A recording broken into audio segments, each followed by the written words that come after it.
Kita mau ngapain? Jadi kita mau wawancara terkait produksi benih tanaman anggrek. Nah, lokasinya itu ada di kebun Pak D. Saksikan terus keseruan wawancara kami ya. Kalau untuk lokasi sebenarnya bebas saja, yang penting itu ada lahan kosong kayak gitu ya. Tapi yang utama itu usahakan tuh kalau cari tempat yang paling enggak tuh banyak anginnya gitu loh. Jadi untuk pertumbuhan anggreknya lebih bagus kayak gitu.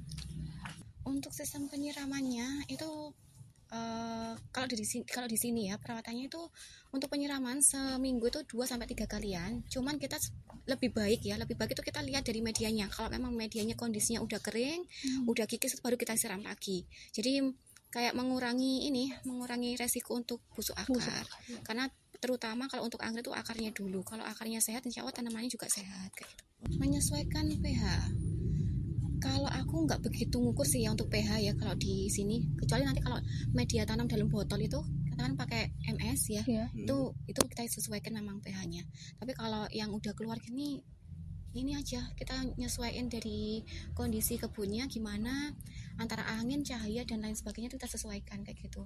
Kalau untuk penyesuaiannya kita lihat dari tanamannya juga dulu ya. Kalau tanamannya misal kepanasan gitu ya kita akalin pakai paranet kayak gitu. Biasanya ada tanda-tandanya sendiri kalau kepanasan daunnya gimana, kalau kurang cahaya daunnya gimana tuh akan ada tanda-tandanya sendiri kayak gitu. Kita lihat dulu dari tanamannya. Jadi kalau cari varietasnya pastinya ya kita cari yang yang lebih utama itu aku lebih banyak yang diminta dari orang dulu ya.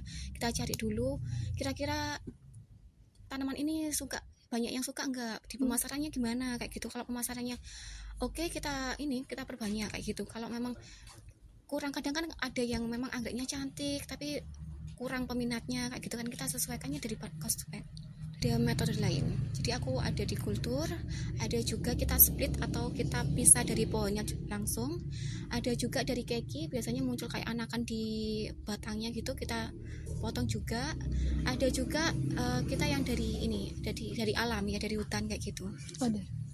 Sertifikat pastinya gini sih,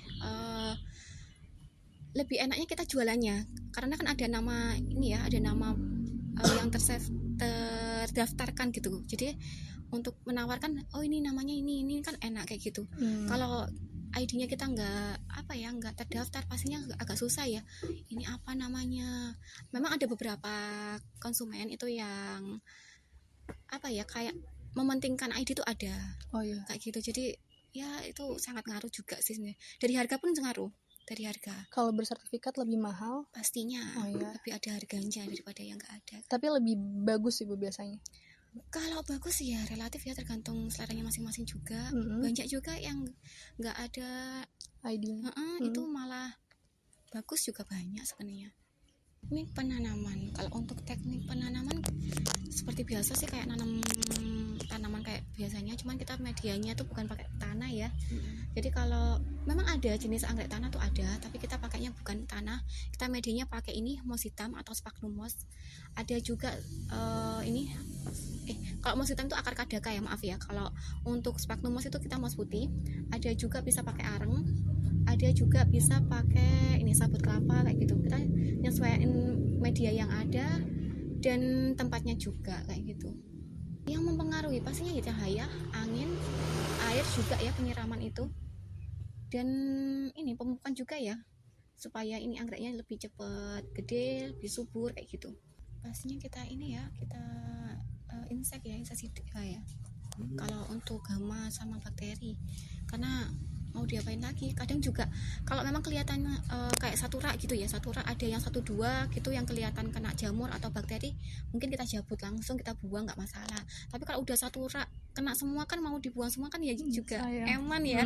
Jadinya pastinya kita rutin insektisidanya juga rutin. Kalau anggrek itu mungkin kalau di alam memang banyak penyerbukan alami ya, tapi kalau untuk di sini pastinya kita bantu. Agak susah sih soalnya antara polennya tuh ke bawah itu pastinya jatuhnya ke bawah, nggak jatuh ke ininya, ke bagian yang biasanya untuk ini penyilangannya. Kalau dari penyerbukan, kita diserbukan kira-kira untuk panen benihnya atau panen bijinya yang siap ditebar di dalam botol itu kira-kira di 4 atau 5 bulanan yang pertama. sebelum ditebar ya, itu biji atau buah yang udah siap ini, yang udah matang, udah siap ditebar dalam botol. Setelah ditanam dalam botol, untuk dia keluar atau siap diaklimatisasi itu kira-kira 1,5 tahun, itu paling cepat kalau untuk anggrek ya. Setelah itu kita keluar botol, untuk ukuran dijual seedling atau benih kecil ya, itu sekitar 5 bulanan. Kalau untuk dipanennya kondisinya dewasa atau siap bunga mungkin 2 tahunan lah ya. Jadi prosesnya lumayan kalau untuk anggrek. Makanya harganya juga stabil kayak gitu kan. Kalau tekniknya biasa aja sih, soalnya kan udah di pot sendiri-sendiri ya, jadi ya biasa. Soalnya kan kita kalau ini ya udah di pot kan udah terlindungi ya, jadi nggak perlu khawatir, udah aman lah istilahnya kayak gitu. Jadi rentan rusak kalau udah di pot gitu ya Mbak? Enggak juga tetap. Pengeringan. Jadi kalau kita malah nggak dikeringkan ya, kalau benihnya kita langsung tebar aja di botol. Malah justru kalau buahnya anggrek itu dia pecah atau meletek, itu udah sterilnya agak susah, pasti banyak kontaminasinya kayak gitu.